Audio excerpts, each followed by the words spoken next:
पेड़ ही जीवन है। पेड़ हरे हैं तो हम हरे हैं। पेड़ सूखे तो हम भी सूखे। आसमान लाल होगा, जमीन बंजर होगी। बारिश ही नहीं होगी तो जल कहाँ से आएगा। जम्मू कश्मीर में पर्यावरण के मुद्दे को लेकर बहुत कम ऐसे लोग हैं जो इस पर काम कर रहे हैं और सोच रहे हैं कि आगे आने वाली जो पीढ़ी है वो कैसे जीवन यापन करेगी। इसी को लेकर आज हमारे साथ एक ऐसे मेहमान हैं जो पर्यावरण के मुद्दों पर काम करते हैं और जम्मू के बहुत सारे पर्यावरण के मुद्दों पर उन्होंने काम किया है, लोगों को साथ चलाया है, लोगों के बीच पर्यावरण के प्रति जागरूकता फैलाई है। तो आज हमारे साथ मौजूद हैं अनमोल ओहरी, जो कि क्लाइमेट फ्रंट ऑफ इंडिया के संस्थापक भी हैं और इसके साथ-साथ राष्ट्रीय अध्यक्ष भी हैं। इसके अलावा जम्मू में इनकी एक और संस्था काम करती है जिसका नाम फॉर्ट है, यानी कि फ्रेंड्स ऑफ रिवर तवी। तो चलिए बात करते हैं तो इनसे। तवी के पास आके हम माथा टेकते हैं और कचरा ऐसे डाल देते हैं। और 6 महीने लगातार क्लीन अप किया, बहुत श्रद्धा से हर संडे संडे आके क्लीन अप किया। तो जिस एरिया को हम लोग एक संडे साफ करते थे, अगले संडे देखते थे उतना कचरा वहाँ है। मुझे राइका का नाम भी नहीं पता था, मुझे ये नहीं पता था कि वो राइका है। हम फिर बात हाईकोर्ट की भी थी कि हाईकोर्ट 20 साल पहले एक और जंगल पे बना था और दोबारा से एक और जंगल तबाह करना। तो रियलाइज हुआ कि एक तरफ से तो हमारी सांस रोकी जा रही है, दूसरी तरफ से हमारे जो पानी का स्रोत है उसको भी खत्म करने, इनफैक्ट उसको डिस्ट्रक्टिव करने की प्लानिंग हो रही है। अगर आप नदी की चौड़ाई को छोटा करोगे तो यार pressure is indirectly proportional to surface area. बचपन का 7th क्लास की एनसीईआरटी की साइंस है, हमें जो पता है। इनिशियल लेवल पे हमें प्रशासन से काफी सपोर्ट मिला, लेकिन वो सपोर्ट ज्यादातर फोटोज तक लिमिटेड था। कहीं ना कहीं वो जानते हैं क्लीन अप से कुछ नहीं होगा, उनकी समझ है। वो बस फोटोज खिंचवाने के लिए हमारे साथ, वो पीआर कर पब्लिक रिलेशंस करने के लिए हमारे साथ आ जाते थे। हम जब उनसे बात करते थे ये नालों की, हम बात करते थे कि सीवेज ट्रीटमेंट प्लांट्स आपने बनाए हैं, वो फुल कैपेसिटी पे क्यों नहीं काम कर रहे। इनफैक्ट आपने नए एसटीपीज क्यों नहीं बनाए, क्योंकि वो तो 10 साल पहले बने थे। तो जो सिटी का वो है, वो पॉपुलेशन वो इंक्रीज हुई है, 10 साल में चीजें चेंज हो जाती हैं। तो ऑफ कोर्स वेस्ट का भी जो आउटपुट है वो इंक्रीज हुआ होगा। तो हमने ये सवाल किए तो उस पर कोई जवाब नहीं बोला। हम कर रहे हैं, कर रहे हैं, कर रहे हैं। तो अनमोल जी, बहुत बहुत स्वागत है आपका। मेरा पहला सवाल यही रहेगा कि पर्यावरण के प्रति काम करने के लिए इंस्पिरेशन कहाँ से मिली, मतलब कैसे दिमाग में स्ट्राइक किया कि इसके प्रति काम करना चाहिए। देखिए, जब मैं छोटा था तो पर्यावरण को लेके थोड़ी बहुत समझ तो थी, बट कभी वो अर्जेंसी फील नहीं हुई।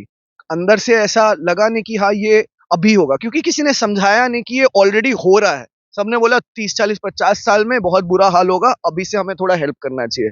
बट फिर 2019 में मैंने एक स्पीच सुनी ग्रेटा थनबर्ग की। यूएन में वो स्पीच दी गई थी और वो बहुत फेमस स्पीच थी। एज अ बच्चा जब एक और बच्चे को यूएन में सभी वर्ल्ड लीडर्स को डांटते देखा कि वो उनकी जिंदगी खराब कर रहे हैं, तो मुझे रियलाइज हुआ मैं भी तो उसी एज ग्रुप का हूँ। अगर वो बच्ची जो मेरे से छोटी है और ये बात बोल रही है, तो मैं क्यों नहीं ये समझ पा रहा हूँ। एंड तब मेरी थोड़ी धारा इस साइड बदली। लेकिन फिर उसके बाद जब मैं अंदर गया तो मुझे पता चला कि ये जो बाहर से मैंने चीजें देखी है, क्योंकि सोशल मीडिया पे हम लोग काफी इन्फ्लुएंस होते हैं बाहर क्या चल रहा है। बट फिर मैंने थोड़ा अंदर झांकना स्टार्ट किया तो मुझे पता चला कि हमारे देश में बहुत बड़े स्तर पे पर्यावरण की लड़ाई बहुत पहले से चल रही है और वो हिस्टोरिकली काफी देर से चल रही है।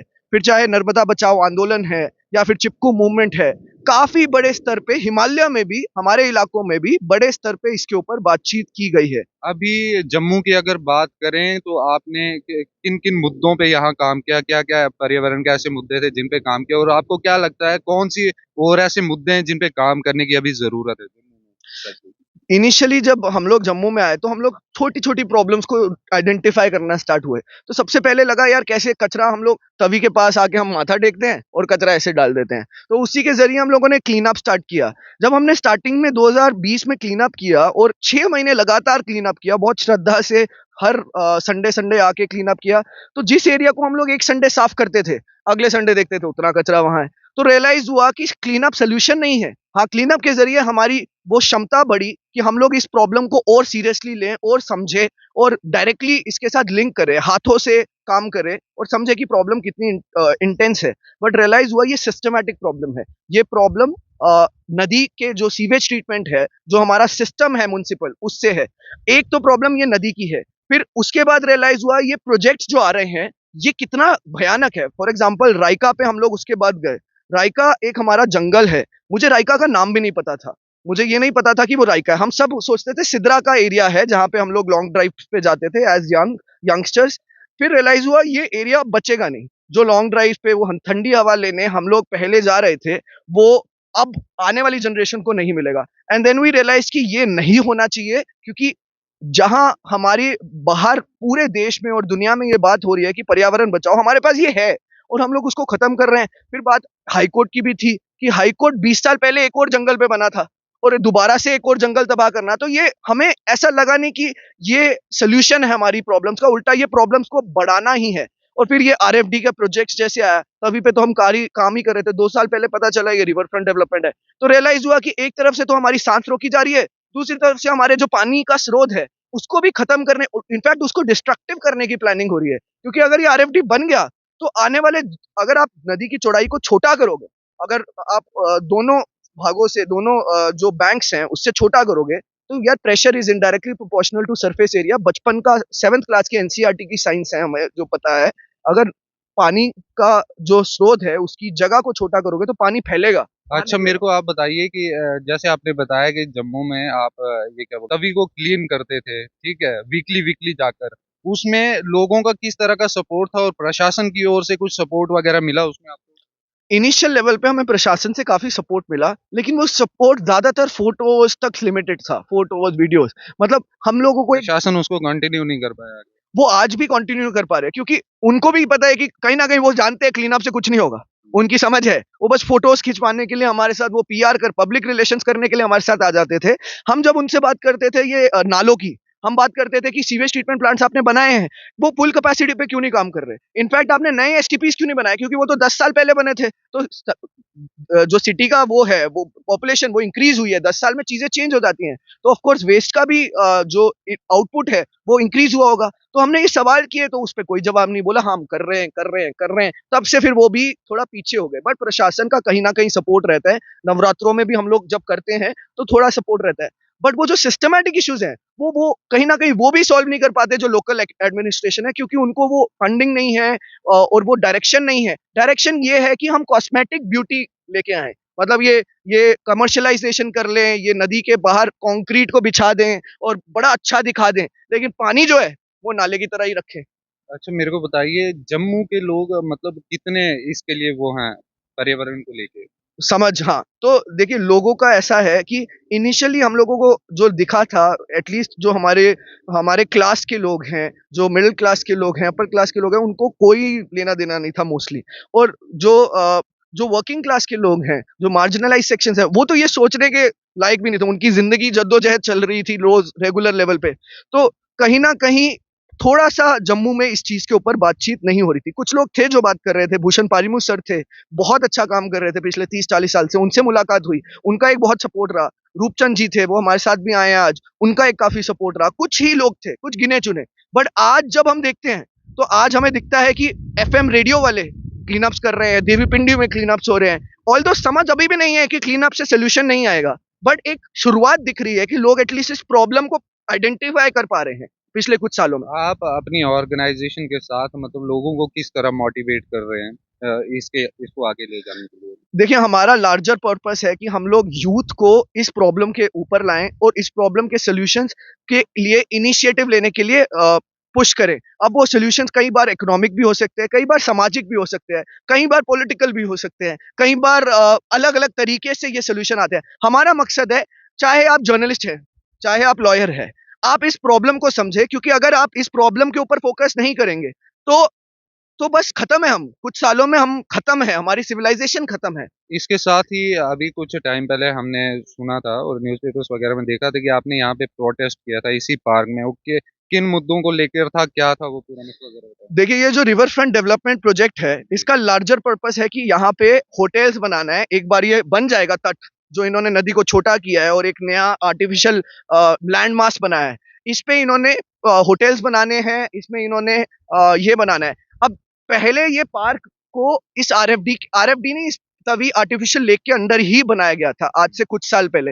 वो पार्क का असली पर्पस था कि ये बायोडाइवर्सिटी पार्क बने। हमारे यहाँ पे हमारे साथी हैं नवजीव डिगरा, उन्होंने इस पार्क को बनाने के लिए अपनी पूरी मेहनत लगाई। यहाँ लगभग 600 पेड़ हैं और 250 से ज्यादा स्पीशीज है। It's a biodiversity park. मतलब यहाँ जम्मू में कोई आपको पार्क नहीं दिखेगा जिसमें इतनी स्पीशीज हैं, इतनी डाइवर्सिटी है। अब इस पार्क की जो लोकेशन है वो आरएफडी के डायरेक्ट अंदर है। आप देखिए वेयर हाउस इधर है और आरएफडी ये बिल्कुल साथ में है। अगर आप कैमरा उधर दिखा सके तो ये पूरा का पूरा सामने ही है आरएफडी का प्रोजेक्ट। तो ये एक प्राइम लोकेशन है in terms of real estate. तो जो इन्होंने रियल एस्टेट कंसल्टेंट एजेंट बनाया उसने बोला यहाँ पे कुछ बनाना पड़ेगा भाई, ये पार्क यहाँ नहीं रह सकता। अब सोचिए कुछ साल पहले इतनी मेहनत से ये पार्क बना, वो बोल रहे हैं ये पार्क हम वहां बना देंगे, कल को वो बोलेंगे ये पार्क वहां भी नहीं रहेगा, वहां से यहाँ बनाएंगे। अच्छा, मेरे को बताइए कि मतलब कितनी सारी परेशानियों का सामना करना पड़ता है पर्यावरण के प्रति काम करने में। देखिए परेशानी तो रहती ही है क्योंकि वही मतलब क्या दिक्कतें रहती हैं क्या?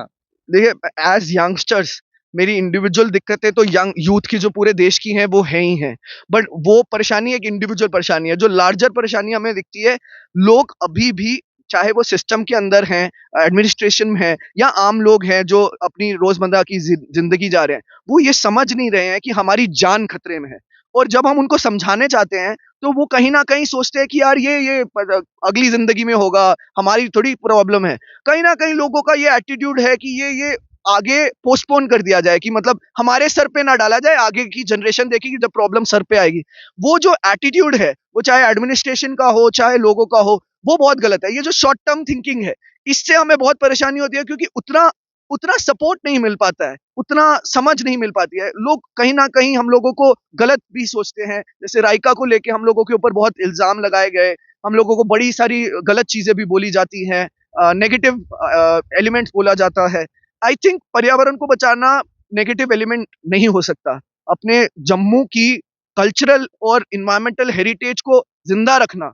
जम्मू में लोग जब आते हैं बाहर तो वो ये कंक्रीट देखने नहीं आते, वो देखने आते हैं नेचर। कंक्रीट तो दिल्ली में भी है, बाहर भी है, तो वो यहाँ से आते हैं ये देखने। हम इसी को खत्म करते जा रहे हैं। तो ये बहुत खतरनाक है। और आई वुड रियली सजेस्ट, मतलब आई वुड रियली होप कि आने वाले टाइम में और लोग इस चीज में सपोर्ट करें और अपने अपने लेवल पे स्टेप ले। हर एक को सड़क पे नहीं आना है, बट अपने अपने घर पे सेग्रीगेशन करके दिखावा ना करें। जैसे म्युनिसिपैलिटी ने बहुत बड़े स्केल पे ये बात की है कि हम लोग अब घरों से कचरा लेते हैं, सेग्रीगेट करते हैं, बट क्या किसी ने देखा है कि सेग्रीगेट रियल में हो रहा है? अगर सेग्रीगेट नहीं हो रहा तो वो पिट्स में ही जा रहा है, वही प्लास्टिक। तो फर्क क्या है? अभी मेरे को कुछ बता पाएंगे आप कि अभी तक कुछ ऐसे प्रोजेक्ट्स किए हैं आपने जिनमें आपको सक्सेस मिली आगे? जी, तो प्रोजेक्ट्स के मामले में हम लोग लगातार वेबिनार्स कर रहे हैं। उसमें अब मैं उसका मैं मार्क नहीं कर सकता कि सक्सेस मिली, बट राइका को लेके मैं ये बोलना चाहूंगा, 1 साल हो गया है जो वो इन्होंने इनॉग्रेशन की, चीफ जस्टिस ऑफ इंडिया ने, हमारे ऑनरेबल चीफ जस्टिस। लेकिन अभी तक प्रोजेक्ट स्टार्ट नहीं हुआ है। ऑल्दो प्रोजेक्ट कैंसिल नहीं हुआ है बट स्टार्ट नहीं हुआ है। 6 मंथ, 1 साल हो गया है और प्रोजेक्ट को सैंक्शन हुए 4 साल हो गए। तो मैं इसको एक लिमिटेड लेवल की जीत ही मानता हूं कि अभी तक वो प्रोजेक्ट स्टेटस के ऊपर है, वहां इविक्शंस नहीं हुए, वहां पेड़ नहीं कटे, जितने थोड़े बहुत काटे थे उन्होंने इनॉग्रेशन के लिए, उससे आगे नहीं काटे। तो ये एक हमारी सक्सेस है। ये पार्क की बात करें तो ये पार्क को लेके भी हम लोगों ने काफी अच्छी लड़ाई लड़ रहे हैं और ये पार्क अभी तक बचा हुआ है क्योंकि इसका नोटिस तो वो 6 महीने पहले से बोल रहे हैं कि नहीं नहीं ये पार्क हमें दे दो, हम लोग ये प्लांट्स को कहीं और लगा देंगे, कुछ कर देंगे, बट ये अभी तक बचा है और ये ऑपरेट हो रहा है। बट कब तक ये चीजें बचेंगी? मैं बोलता हूँ ये पूरी तरह सक्सेस नहीं है। ये लड़ाई में बस एक लिमिटेड लेवल की जीत है कि हम लोग एटलीस्ट होल्ड कर पा रहे हैं लाइन। बट जो लड़ाई है वो बहुत लंबी है और इसमें बहुत लोगों का आना जरूरी है। विकास के लिए रोड्स भी बनेगी, इमारतें भी बनेंगी, इंडस्ट्रीज भी लगेंगी और लाखों पेड़ भी कटेंगे। लेकिन ग्लोबल वार्मिंग की बात करें तो ग्लोबल वार्मिंग को मद्देनजर रखते हुए हमें इसके साथ आगे बढ़ना होगा, क्योंकि आने वाले समय में ना ही ये हसीन वादियां रहेंगी और ना ही सैर करने के लिए कोई जगह। वीडियो जर्नलिस्ट गगनदीप सिंह के साथ मैं रणबीर मंद्राल, द न्यूज़ रूम 24 आवाज के लिए।